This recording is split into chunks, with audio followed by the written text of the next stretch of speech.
Bismillahirrahmanirrahim. Al-haditsu tsaminu ari hadis anu kadalapan an Ali bin Abi Thalibin eta tetep katampiti Sayyidina Ali bin Abi Thalib karramallahu wajhah amin. Qala parantos ngadawu Sayyidina Ali kana lafad qala parantos ngadawu saha Rasulullah sallallahu alaihi wasallam. Ya jelisu calik ala kulli babin dina saban-saban lawang minal masjidi anu tetep tina masjid yaumal jum'ati dina poe Jum'ah saha sabauna 70 naonana malakan malaikatna yaktubuna anu nuliskeun itu malaikat atawa kana malak annasa ka jalma-jalma bi asmaihim sarta pirang-pirang ngaranna itu nas hatta yakuna sehingga yen bukti akhiroman eta pang panderinya jalma yukta bunuh ditulis itu man saharojulun lalaki jaa anu datang itu rojul hina jalasa dina mangsa geus diuk saha al imamu imam alal mimbari di luhureun mimbar falam yu'zi tuluy henteu milaraan itu rojul ahadan ka hiji jalma oge fi majlisihi dina tempat diukna itu ahad walam yakul jeung teu ngucapkeun itu rajul illa khairon kajaba kana kaalusan fadzalika tahari itu rajul adena ahli yaumil jum'ati eta pangrendah-rendahna ahli poe Jum'ah naonana hallon bagianana wadzalika jeung ari itu adna ahli yaumil jum'ah hallon alladzi eta jalma yughfaru nu dihampura lahu pikeun itu ladzi naon ma perkara amila nu geus migawe itu ladzi minas sayyiati barna tetep tina pirang-pirang dosa bainal jum'ataini di antara dua Jum'ah eta teh nu pang pandeurina datang komo nu pangheulana al khabaro kudu maca anjeun kana hadis bitamamihi kalawan sampurna na itu hadis atau khabar kama qala seperti keunian parantos ngadawu Allah taala bernama lur Allah kana lafad wa idz qala jeung dina mangsa ngadawu saha rabbuka pangeran anjeun lil malaikati ka malaikat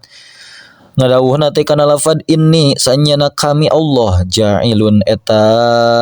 rek ngajadikeun fil ardi di muka bumi khalifatan ka hiji khalifah seorang pengganti qalat tah nyarios saha al malaikatu malaikat kana lafad ataj'alu naha bet ngadamel Gusti tiha di itu ardin man ka makhluk yufsidu anu bakal ngaruksak itu man tiha di itu ardin wa yaspiku jeung anu bakal ngocorkeun itu si man ad-dimaa kana pirang-pirang getih wa nahnu bari ari abdi sadaya nusabbihu eta maca tasbih abdi sadaya bihamdika kalawan muji ka Gusti nuqaddisu jeung ngabersihkeun abdi sadaya laka ka Gusti falama teras nyela saha Allahu Allah alaihim ka itu malaikat wa qala sareng ngadawuh Allah kana lafad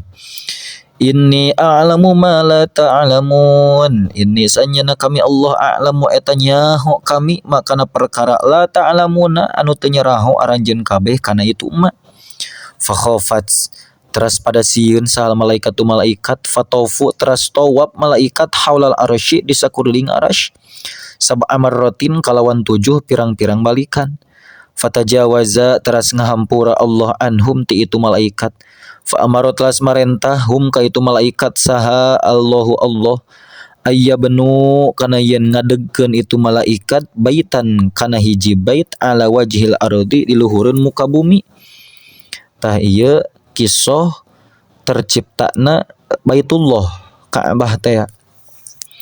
hatta law aznaba sehingga lamun gawe dosa saha auladu adama putra turunan Nabi Adam fayatufuna tuluy pada tawaf itu aulad haulal baiti di sakuriling itu bait sab'a marratin kalawan 7 pirang-pirang balikan fayatajawazu tah bakal ngahampura Allah anhum ka itu aulad kama tajawaza seperti keun ngahampura Allah anil malaikati ti malaikat summa nazalu tuluy pada turun malaikat fabanau tuluy ngadegkeun malaikat alal ardi dina luhureun muka bumi al Ka'bah kana Ka'bah tah silsilah Ka'bah Sumarofa'a tuluy ngangkat kana itu Ka'bah saha Allah Ta'ala waqta taufani dina waktu banjir, berarti itu nuju zaman Nabi Nuh teh ya. Ilas sama irrobiati ka langit anu kaopat, mentak teu kakeunaan ku bencana. Ilas sama irrobiati ka langit nu kaopat, wa khalaqa jeung ngadamel sa Allah Ta'ala manaratan kana menara fi janbil baiti di gigir eta bet, yakni ngamaksud Allah atau rawi punten, yakni ngamaksud rawi al Ka'bata kana Ka'bah. Summa sama tuluy ngangaranan Allahu kana itu bait, kana itu bait al baital ma'muro kungaran baital ma'mur, wa tulul manaroti jeung ari jangkungna eta manara cenah tah jangkungna ieu khamsumiati amin eta lalakon 500 tahun bakat jangkungna.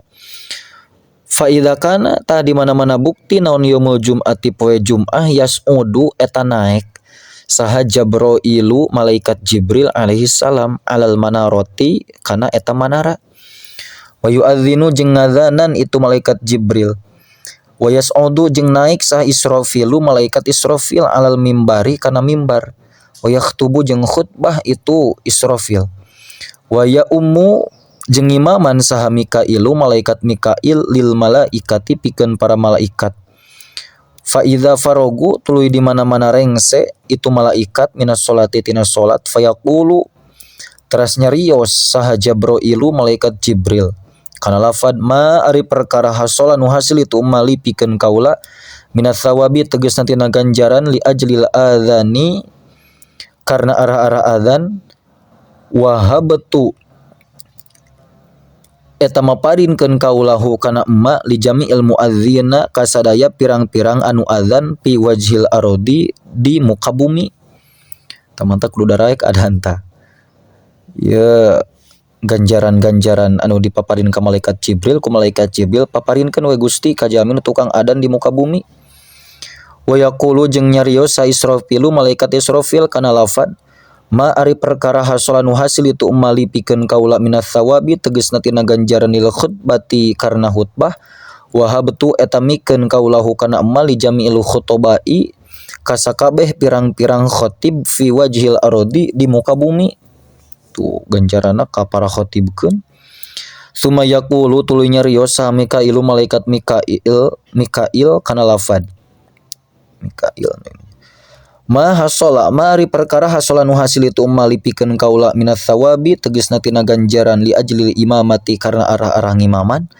wahabtu eta mikeun kaulahu kana itu emma liman pikeun jalma ya ummu anu ngimaman itu si man yauma jum'ati dina poe Jum'ah fi wajil arodi di muka bumi. Ya mah ganjaran malaikat Mikail mah dipaparinkeun ka jalma nu ngimaman dina Jum'atan teh ya. Fi wajil ardi di muka bumi summa taqulu tuluy nyarios sal malaikatu sadaya malaikat kana lafad ma ari perkara hasola nu hasil itu ummalana pikeun abdi sadaya minas sawabi tegasna tina ganjaran minal jamaati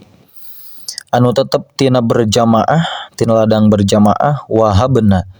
eta mikeun abdi sadayana hukana itu ummali jami iman kasakabe jalma sholla anu salat itu si iman salatal jum'ati kana salat Jum'ah khalfal imami di satu kangen imam. Jadi ketika orang ngalaksanakeun salat Jum'atan aya ganjaran teu karasa buktina ganjaran para malaikat anu paparinkeun ka urang. Wa yaqulu sareng ngadawu sa Allahu Allah kana lafad ya malaikati hei malaikat kaula atatakarramuna naha pada balageran aranjeun ala ibadi ka pirang-pirang abdi kami wa ana bari ari kami akramul akramina eta pang bageranana pirang-pirang nu bageran kabeh. Ya malaikati hei malaikat kami ushhidu nyaksikeun kami kum ka aranjeun anni kana yen saanyana kami qad ghafartu eta nya tegas ngahampura kami lahum ka itu jalma-jalma. Wa hadza jeung ari ieu ganjaran kulluhu tegasna sadayana itu makhsusun eta nu ditangtukeun fi hadhil ummati di ieu umat. wala nasiba jeung teu aya bagian eta maujud min hadza tina ieu ganjaran lisa iril umami pikeun sasesana pirang-pirang umat al maudiyati anu tos kaliwat. Qala parantos ngadawuh sa asy-syaikhul imamu Syekh Imam al alimu anu alim punten alimul millati tegesna anu alim dina agama wad dini jeung tegesna agama az-Zandusatiyu anu bangsa Zandusti. Kana lafad sami itu parantos nguping kaula al imama ka imam Aba Muhammad ibni Abdillah ibnil Fadli tegesna Aba Muhammad bin Abdillah bin Fadl yahki bari ngahikayatkeun itu imam fi ammatid darsi dina umumna pelajaran bil farisiyati kalawan bahasa Persi anil Auza'i katampi ti Imam Auza'i qala ngadawuh itu imam marro ngalangkung saha Maisaratu benu Khunisin Maisaroh bin Khunis fil maqabiri di pirang-pirang pakuburan yauman dina hiji poe. Faqala teras ngucapkeun itu Maisaroh kana lafad assalamu alaikum ya ahlal kubur antum lana salafun antum ari aranjeun lana ka abdi sadayana salafun eta nu miheulaan wa nahnu jeung ari abdi sadayana lakum ka aranjeun khalafun eta anu nuturkeun. Farohima tahmugi mika asih saha Allahu Allah iyana ka abdi sadayana wa iyyakum jeung ka aranjeun kabeh. Wa ghafara sareng mugi ngahapunten Allah lana ka abdi sadayana walakum jeung ka aranjeun kabeh. Wa baraka jeung mugi nambih-nambih kaberkahan saha Allah lana ka abdi sadayana walakum jeung ka aranjeun kabeh. Fil qudumi dina datangna alaihi ka itu kubur. Ida sirna di mana-mana geus jadi abdi sadayana ilama kana perkara sirtum anu geus jadi aranjeun kabeh ilaihi kana itu ummah nya maksudna alam kubur teh. Qala ngadawuh rawi farodda kana lafad farodda teras mulangkeun sa Allahu Allah ar-ruha kana ruh ila jasadi rajulin kana jasadna hiji lalaki mayyit ruhna didatangkeun deui minhum anu tetep ti itu ahli kubur. Fa ajaba teras ngajawab itu rajul hu ka itu Maisaroh bilisanin fasihin kalawan lisan nu pasehat kana lafad tuba ari kabagjaan lakum eta tetep pikeun aranjeun kabeh ya ahlad dunya hei ahli dunya tuhajjuna munggah haji aranjeun kabeh fi kulli syahrin dina saban bulan arba'a marratin kalawan 4 pirang-pirang balikan. Faqala teras ngadawuh saha Maisaratu Maisaroh ila ayana kamana nu hiju munggah haji kaula tawa kami sarerea fi kulli syahrin dina saban-saban bulan arba'a marratin kalawan 4 pirang-pirang balikan. Yarhamu muga mika asih ka anjeun saha Allah taala. Qala nyarita itu rajul kana lafad al jum'atu eta salat Jum'ah. Summa qala tuluy nyarita itu rajul amma ta'lamuna nah teu apal aranjeun annaha kana saenyana itu Jum'ah hajjatun eta ibadah haji mabruratun anu alus makbulatun tur anu ditampi. Qala nyarita itu Maisaroh kana lafad akhbir kudu ngabejakeun anjeunna ka kaula ma kana amal nudawimu anu rek ngadawamkeun kaula alaihi kana itu umma yarhamu muga mika rahmat mika asih ka anjeun sa Allahu Allah. Qala nyarita rajul kana lafad al istighfaru eta istighfar ya ahlad dunya hei ahli dunya anfaul asya'i ari istighfar eta pang manfaatna pirang-pirang perkara fil akhirati di akhirat. Qala nyarios Maisaroh fama tuluy ari naon perkara mana eta nu nyegah itu emak ka anjeun antarudda kana yen ngajawab anjeun alaina ka abdi sadayana assalama kana salam. Qala nyarita itu rajul kana lafad assalamu ari salam hasanatun eta kaalusan wal hasanatu jeung ari pirang-pirang kaalusan qad rufiat eta nyata geus diangkat itu hasanat anna ti abdi sadayana. Fala hasanata atuh teu aya kaalusan eta mawujud lana pikeun abdi sadayana tazidu anu tambah-tambah itu hasanah wala sayyi'ata jeung teu aya kagorengan eta maujud lana pikeun abdi sadayana tan kusu anu kurang itu sayyi'ah. Qala nyarita itu rajul qadrodina nyata tos mikarido abdi sadayana angkum ti aranjeun kabeh ya ahlad dunya hei ahli dunya biqaulikum ku ucapan aranjeun kabeh lana pikeun abdi sadayana lapad rahimallah rahimam muka rahmat sa Allah fulanan kakipulan al mutawaffa anu tos dimaotan itu fulan. Qala parantos ngadawu sa Syekhul Imamu Alimul Millati Waddin Az-Zandausati. Qala ngadawu itu Syekh kana lafad sami itu nguping kaula Aba Mansurin ka Syekh Abu Mansur al-madzkuro kana anu parantos dicarioskeun yaqulu bari ngadawu itu Imam Abu Mansur kana lafad a'to masihkeun sa Allah Ta'ala yaumas sabti kana poe Sabtu li Musa ka Kanjeng Nabi Musa wali khamsina jeung ka 50 nawanana nabiyyan nabina wa mursalan jeung rasulna atawa anu diutusna ma'ahu sartana Kanjeng Nabi Musa wa anta sareng masihkeun Allah yaumal ahadi kana poe Ahad li Isa ka Kanjeng Nabi Isa wali khamsina jeung ka 50 nawanana nabiyyan nabina wa mursalan jeung rasulna ma'ahu anu tetep sartana itu Nabi Isa wa anta jeung masihkeun Allah yaumal isnaini kana poe Senin li Muhammadin ka Kanjeng Nabi Muhammad alaihi salam wali salasin jeung ka 60 wasittina wali salasin jeung ka 3 wasittina jeung 60 naonan nabiyyan nabina wa mursalan jeung rasulna ma'ahu anu tetep sartana Kanjeng Nabi li anal anbiya karna saanyana para nabi alaihimussalam mi'atu alfin eta 100.000 wa arbaatun jeung 4 wa isyruna jeung 20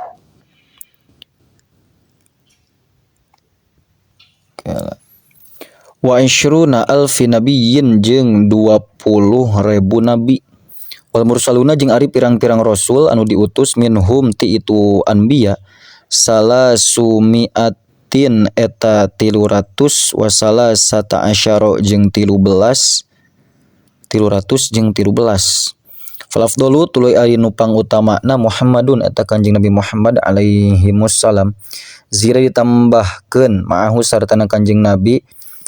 naon salah sata asyara 13 naonana nabiyyan nabina wa mursalan jeung rasulna wa anta sareng masihkeun Allah yaumas sulasai ka poe Salasa atawa kana poe Salasa Sulaimana ka Kanjeng Nabi Sulaiman wali khamsina jeung ka 50 naonana nabiyyan nabina wa mursalan jeung rasulna ma'ahu anu tetep sartana Nabi Sulaiman wa anta jeung masihkeun Allah yaumal arbi'i kana poe Rebo li Yaquba ka Kanjeng Nabi Yaqub wali khamsina sareng ka 50 naonana nabiyyan nabina wa mursalan jeung rasulna ma'ahu anu tetep sartana itu Nabi Yaqub wa anta sareng masihkeun Allah yaumal khamisi kana poe Kemis li Adama ka Kanjeng Nabi Adam alaihi salam wali khamsina jeung ka 50 naonana mursalan rasulna ma'ahu anu tetep sartana Nabi Adam shalawatullahi ari pirang-pirang rahmat Allah alaihim eta muga tetep ka itu nu kabeh ajmaina tegasna sadayana fayabqa terasnya sa naon yaumul jum'ati poe Jumat